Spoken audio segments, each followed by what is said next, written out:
I'm Thomas Witherspoon of Asheville, North Carolina, and you're tuned to the International Radio Report, 30 minutes of news about radio on CKUT 90.3 FM in Montreal. Welcome, everybody, to the International Radio Report for Sunday, May the 21st, 2023. My name is Sheldon. Gilles is with me, and we are here every week, Sunday mornings, with 30 minutes of news and information from the world of radio here on CKUT 90.3 FM in Montreal. Our email address, if you'd like to contact us, is radioreport@yahoo.com. We are live streaming and archived at ckut.ca, the website of our radio station here. Our Facebook group, International Radio Report, we have 910 members. You can join it. Look for International Radio Report on Facebook. And our YouTube channel, where you can listen to the show at your convenience, as well as older shows that are posted there. Look for International Radio Report on YouTube channel. And we have 827 subscribers there. So I'll turn it over to Gilles with the first story of today. We're going to take you around the world a little bit. So a well-known name on the CBC is saying goodbye. Sheila Rogers saying goodbye after a 43-year career. This is via CBC Radio. After 15 years hosting The Next Chapter, CBC Radio's award-winning weekly magazine show on Canadian authors and literature, this current season will be the last for Sheila Rogers. She's retiring in the spring of 2023. Her final episode as host will air on June 24th, 2023. Rogers has been a broadcasting icon at the CBC with a standout career that has spanned more than 4 decades. With countless media interviews under her belt, her journalist instinct, heartfelt empathy, and uncanny knack for understanding the human narrative has endeared Rogers to Canadian radio audiences. Over the course of the show's 15-year run, The Next Chapter has been devoted to Canadian books and authors and has featured a diverse, engaging mix of Canadian icons and rising stars on the literary scene. Why leave now, said Rogers. I want to create a space for somebody new. I want to give the keys to somebody else and say, this is yours now. Just go for it. Go and use all your creativity, your sense of wonder, curiosity, and compassion to tell the stories of this complicated, messy, beautiful country. That's why I'm leaving. Rogers attended Queen's University as an art history major with dreams of working in a museum or art gallery. But he was sending in pitches to university campus radio station CFRC that launched her into a new world of broadcasting. She would host a country music program while still a student at Queen's at Kingston, Ontario-based radio station CKWS, and later went on to produce a daily current affairs TV show and served as the station's late-night weather presenter. Rogers credited the late Canadian radio legend Peter Gzowski for playing an instrumental part in helping her become the broadcaster she is today. I owe a lot of who I am to Peter Gzowski. He was just such a great listener. He was my friend and my mentor, and I will be eternally grateful to him. Rogers' CBC radio career would see her host shows such as This Morning, the flagship weekday morning show Sounds Like Canada, which was a mix of news, arts, and culture, interview segments. After leaving that show in 2008, she would move on to become the host-producer of The Next Chapter. During her lengthy broadcasting career, she has garnered a host of awards, accolades for her journalism and humanitarian work, including honorary doctorates from Queen University, Carleton University, University of Manitoba, and more. In 2000, she was awarded the John Draney Award for making a significant contribution to broadcasting in Canada and received the New Brunswick Literacy Award for continuing the legacy of Peter Gzowski in 2002. So a great career. Sad to see that she's going. This is a very well-known personality here on the CBC.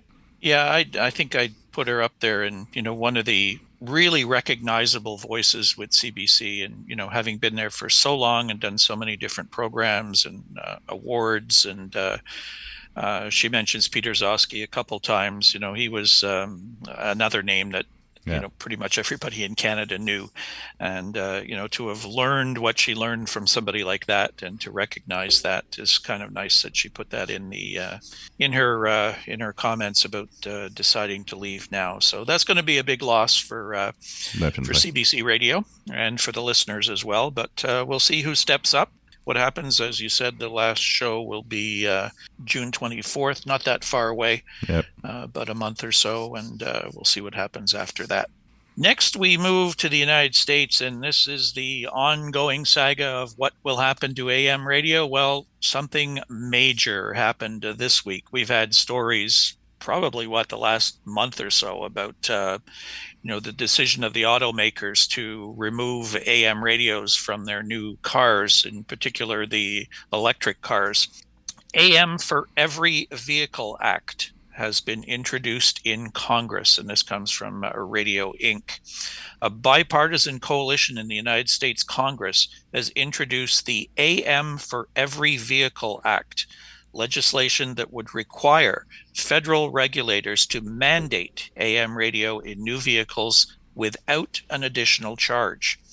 The act, introduced by Senators Ed Markey, Ted Cruz, Tammy Baldwin, Deb Fischer, Ben Ray Lujan, J.D. Vance, and Republicans Josh Gottenheimer, Bruce Westerman, Tom Keene Jr., Rob Menendez, and Maria Glusenkamp Perez, aims to ensure that automakers maintain access to AM broadcast radios in their vehicles. The legislation would direct the National Highway Traffic Safety Administration to issue a rule regarding AM radio inclusion without extra fees, and the Government Accountability Office to study alternative communication systems' effectiveness in replicating AM radio's reach and role in emergency alerts. The National Association of Broadcasters and FCC Commissioner Nathan Symington have expressed support for the act. The move follows car makers, including BMW, Ford, Mazda, Polestar, Rivian, Tesla, Volkswagen, and Volvo, removing AM radio from their electric vehicles. For decades, a free AM radio broadcast has been an essential tool in emergencies, a crucial part of our diverse media ecosystem, and an irreplaceable source for news, weather, sports, and entertainment for tens of millions of listeners, said Senator Markey. Car makers shouldn't tune out AM radio in new vehicles or put it behind a costly digital paywall. I am proud to introduce the AM for Every Vehicle Act to ensure that this resilient and popular communication tool does not become a relic of the past. Each day, millions of Americans tune to AM radio to stay up to date on life in their community, engage on the issues they care about, or to be simply entertained during rush hour, said Senator Cruz. AM radio is a crucial bulwark for democracy, providing a platform for alternative viewpoints and the ability for elected officials to share our efforts with our constituents. Congress should act swiftly to pass this bill so Americans retain access to news, music, talk, and emergency alerts on the public airwaves. I'm glad to work with Senator Markey on this bipartisan legislation to ensure car makers do not limit Texans' access to radio in their vehicles. NAB commends them for their leadership in advocating for AM radio listeners. This legislation ensures that the tens of millions of Americans who depend on AM radio for news, entertainment, and critical safety information each month can continue to have access to this reliable communication medium.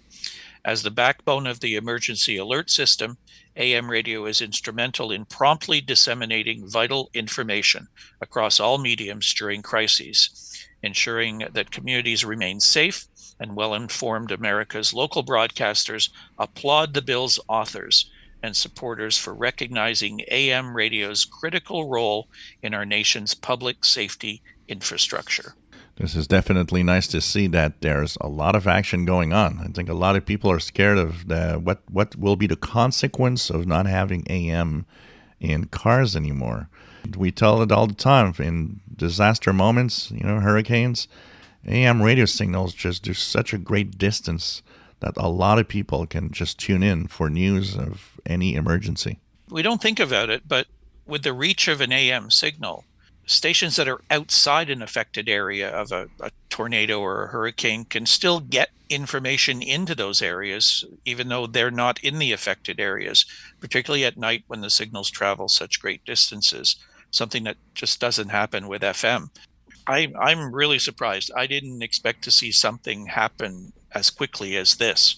And here's one with, just an army of representatives on both sides of the floor supporting this motion and this act. So it has to go through the process now, but it seems like they're going to be pushing it. I saw a post on one of the Facebook groups where somebody was mentioning that he's hearing Save AM radio ads everywhere in the United States right now. And, we talked about how many people actually have written in to, give their own opinion. Maybe that's a big part of why something's happening. They notice that a lot more people than they thought find that it's important to keep. I wonder what's going on in the boardrooms of all those those car manufacturers, though. They thought they had an easy out here. We're not going to have to put in the filters required or not put in a better quality radio to, get rid of that interference that we're causing. Now, if this gets passed, they're going to have to change their tune pretty quickly. Yep. So we'll see. And specifying that it's not to be at any additional cost is really an interesting angle to put in that act as well. In our next story, we have radio fans continue to ditch their radios at home. This is by L.A. Karras of Radio World. The loss of regular radios in the home as consumers continue to favor digital platforms was one of the main discussion points during Jacobs Media's 2023 Tech Survey presentation, its 19th edition. This year's study, dubbed Radio in the Post-Pandemic Era, evaluated the current media and the radio environment by examining listener behaviors and routines post-COVID. The data set was compiled by Jacobs Media, drawing information from 434 participating radio stations and yielding more than 30,000 surveys from core radio listeners, who are considered to be avid and active listeners, and those already subscribed to a station's email database. Presenting the 2023 findings last week, Fred Jacobs said, as per usual, the most listened to formats among core radio listeners are Christian, public radio, and country, followed by rock, contemporary, hit radio, and classic hits. But how are fans actually tuning into their favorite stations? Well, per 2023 data, fewer and fewer core radio listeners are listening via a traditional broadcast radio. One of the ongoing issues in radio is the digital transformation, said Jacobs during the presentation. He said at present, only 58% of respondents report listening to the radio on traditional platforms. That's AM/FM radio in vehicle, at home, or at work or school.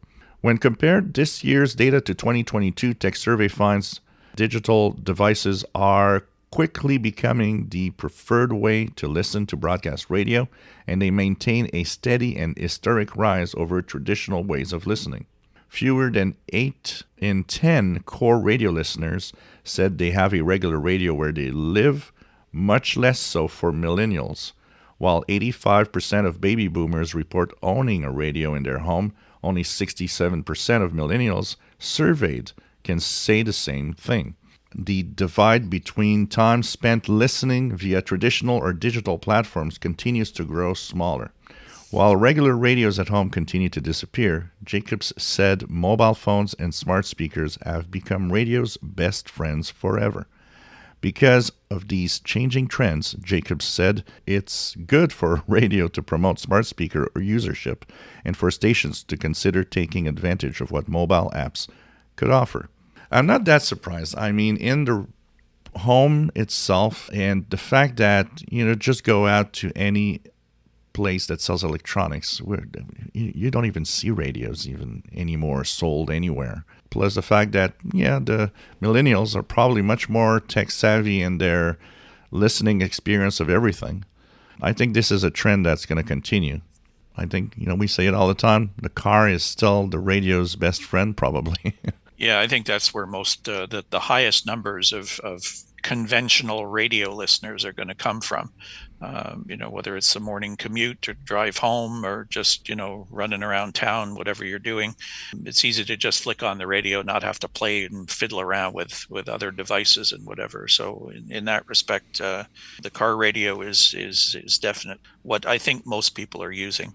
But in the home, except for us, of course, we got radios all around us, and we're not getting rid of them. But like you say, probably newer homes, younger families looking at around their house, seeing a radio. Probably not. I think the biggest use for smart speakers, if there is one for streaming something, if you want to listen to the radio, is the smart speaker, is the device. I mean, smart speakers are very popular. The amount of people that have one is quite amazing. So they're probably the dominant way that if you want to listen to a local station, you're going to do it through your smart speaker. Interesting. We have satellite dish for our TV, but other people that have, Videotron cable or Bell cable. Yeah. Interesting that they put radio stations on to TV, which is, another way that people could access them. I don't know just how many people actually use that, though. I don't. We have them there, but I don't think I've ever really put them on for any reason. I go there just to see by curiosity all the stations that are on, but I don't do it really. But I've seen people do it. I've seen people sometimes put on maybe their favorite music, station and just like do something else. Use the TV as a radio, basically. Yeah, if you got a good sound system on your TV, maybe you want to pump the radio through it as well. Yep. So what's happening with our sun? Well, our sun is very active. There's a lot of activity with the sunspot groups on the solar disk. The week was rather quiet in terms of propagation disturbances. Most of the week was pretty good, even though as the sun was starting to flare a little more, there are two sunspot groups to actually watch, AR 3310 and AR 3311, and I mean they are flaring like crazy. I get alerts on my phone. I think since yesterday, the phone probably gave me alerts every 30 minutes. There was a solar flare, so it's pretty crazy, and big flares too, M-class flares. So that's going to be to the two sunspot groups to watch for the week ahead, because they probably can mess up our propagation really, really well if they start and they continue flaring. There's a possibility of a disturbance with a glancing blow from a coronal mass ejection that actually left the sun on May 17, but might actually arrive today, May 21st. So that's going to be something to check for, maybe G1 class geomagnetic storm possibles. There's a coronal hole that will also help mess up propagation on the HF bands a little more. And this could actually have the solar wind arriving around May the 24th, 25th. So probably a disturbed week to check for propagation conditions and listening to your favorite stations or DXing. Sunspot number 121, solar flux 151. And even though conditions might sometimes be difficult, you still need to turn on a radio and listen. This is Tony Straka from Lansdale, Pennsylvania. The International Radio Report presents 30 minutes of news, information, and commentary on developments in the world of radio every Sunday morning at 10:30 on CKUT 90.3 FM in Montreal and online at ckut.ca.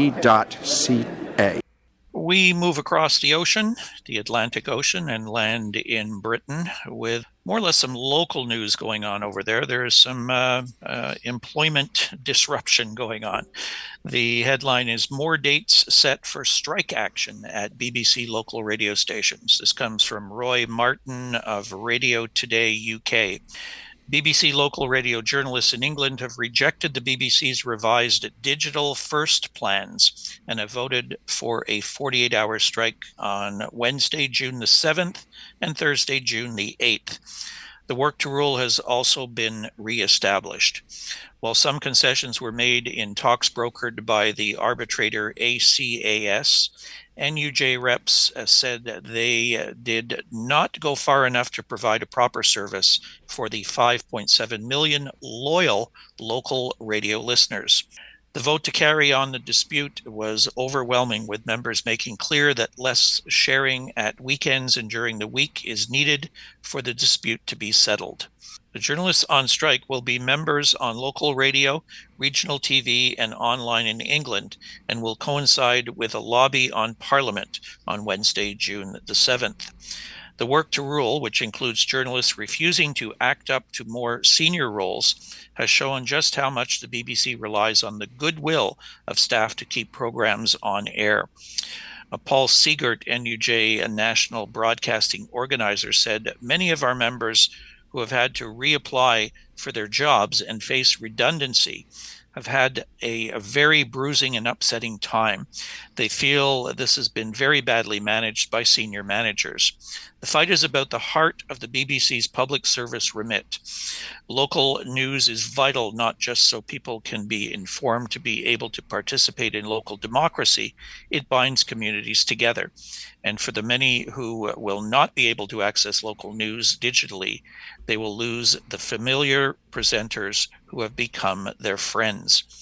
Local radio is not expensive in terms of the BBC's budget, and we believe that the BBC could easily solve this dispute. NUJ members working across BBC Northern Ireland will take part in the 24-hour strike action on Friday, May the 19th, which is today as we're recording, in opposition to proposed cuts to jobs and to programs. You know, the BBC is probably going to get into a little bit of turmoil with that digital-first idea of going into the future. It is such an important broadcaster locally and internationally that it will definitely have big impacts on a lot of people. And we start seeing this with this strike, and a lot of people are probably not happy with that change. Yeah, there's been a lot of talk about the BBC and their funding cuts, and so they're looking at ways to change up things and make it more affordable to broadcast. But going digital, I don't know. I think they've got to look at what happened in some other countries when they tried to do that, and realize that there are a lot of people that are just not going to fit in with that digital world, at least not quite yet. In our next story, we have a top Lesotho journalist gunned down outside radio station. This is News 24 via Radio World. A somber atmosphere engulfed the media fraternity in the Kingdom of Lesotho after journalist Ralikonelo Joki was killed on Sunday night. Joki was shot 13 times after he left work at privately owned radio station Senolo FM. His killers are still at large. Journalists feel that the murder of one of the most independent voices in the kingdom was a reminder that even though there was a new government, nothing about their safety had changed. For more than a decade, Lesotho has had numerous upheavals, all tied to a backsliding democracy. In 2017, as the country sought to return to the right path, the National Reform Agenda was formed. Part of the agenda was to promote freedom of expression and association, which meant promoting a free media. There were high hopes that Prime Minister Sam Matekane would change the tide. However, journalists' hopes are dwindling. Joki was the host of primetime current affairs show I Heard It Through the Grapevine. The show was known for its efforts to address government policy, agriculture, and corruption. In 2021, he exposed 5 politicians, including the former First Lady, for their involvement in the illegal trade in alcohol. The story resulted in the expulsion of 7 Lesotho diplomats from South Africa. His combative journalism made him enemies in the process. His colleagues told the CPJ that he had received Facebook threats between March and April this year. So it's sad to see that talking a little too much about some of the problems is also putting you at risk. So many of these stories happening around the world and in Africa. So, journalists putting their lives at risk to expose the facts to people. Yeah, the Committee to Protect Journalists has stories on this too often, unfortunately. Yeah. We've covered many of them on the show over the years, and it sadly continues with this particular case. And it's so many times that it's related to somebody being critical of people in power that leads to something like this. Similar, coming from Reporters Without Borders, is from Pakistan. In Pakistan, journalists attacked, radio stations torched, and reporting muzzled. Wrecked studios, burned microphones, tape recordings gone up in smoke. This was the provisional toll of a violent attack on May the 10th on Radio Pakistan, the state-owned radio station in Peshawar, the capital of the northern province of Khyber. About 200 demonstrators stormed the entrance to the building housing the radio station in the morning. The station's managing director described in a statement how they quickly ransacked the reception area and then smashed furniture in several studios.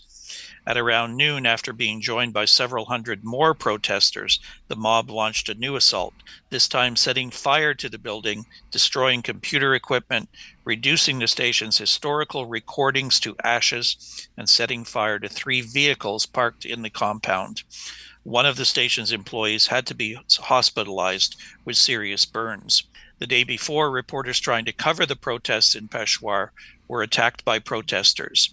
The satellite transmission vehicles of Dawn News TV, Aj News, Khyber News, and Express News were subjected to rock throwing and baton attacks.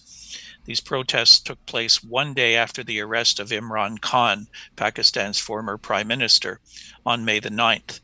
The supporters of his party, called Pakistan Movement for Justice, immediately took to the streets in the country's biggest cities on May the 9th to give vent to their anger, and then on May 10th began violently targeting the symbols of civilian and military authority. Reporters Without Borders condemned the blocking of many social media and the drastic slowdown of broadcast services that was ordered yesterday by Pakistan's telecom regulator, which is a government offshoot. Although the Supreme Court ruled late this afternoon that Imran Khan's arrest was invalid, there seems to have been no let-up in the anger on the streets. Soldiers have been deployed on major thoroughfares in the capital, Islamabad, and in several other major cities, blocking access to journalists. That's pretty big stuff. Radio Pakistan, it's not, some little broadcaster that, was an independent or whatever. We're talking the national broadcaster here. Yeah, definitely. It's pretty surprising, actually, because the stories we do have are always about, small run radio stations. But this is, once again, another example of not taking our freedom of the press and the freedom of what's being expressed on the radio for granted. So we have a upcoming ham radio contest. Yes, we do. This is one of those weekends where there's a major worldwide contest, so not too many other organizations go head-to-head against a big contest like this. It is organized by CQ. It is the CQ Worldwide WPX contest. The CW portion. We had the SSB portion of this contest as well, but this one in particular, May the 27th, 0000 to 2359 Zulu, May 28th, is CW only. The objective is for amateurs worldwide to contact as many amateurs and prefixes as possible during the contest period. The bands are the standard 1.8, 3.5, 7, 14, 21, and 28 megahertz bands. And as we said, it is CW only. We often refer to WPX as weird prefixes because you will hear a lot of sort of not your common everyday prefixes in the call signs as people try to draw attention to themselves by using special calls. Often involving a kind of unique prefix for the particular country. So you may want to check that one out and have a list handy to make sure you know what stations you're listening to or which ones you're contacting if you are a ham operator. So we're out of time. Yes, we are. We thank you for tuning in today. Lots of interesting stories. And if you see anything interesting, don't hesitate to pass it along to us either by email radioreport@yahoo.com, or you can just post it on our Facebook group. If you're not a member, please consider joining. If you're not already a member, you're missing out on a lot of stories that we don't get to cover in our 30 minutes on the air every week. So if you really want to get an overall picture of everything going on out there, the Facebook group is a great place to go. So thanks for tuning in. We'll talk to you again next Sunday on CKUT for the next edition of the International Radio Report. Have a great week, everybody. Bye-bye.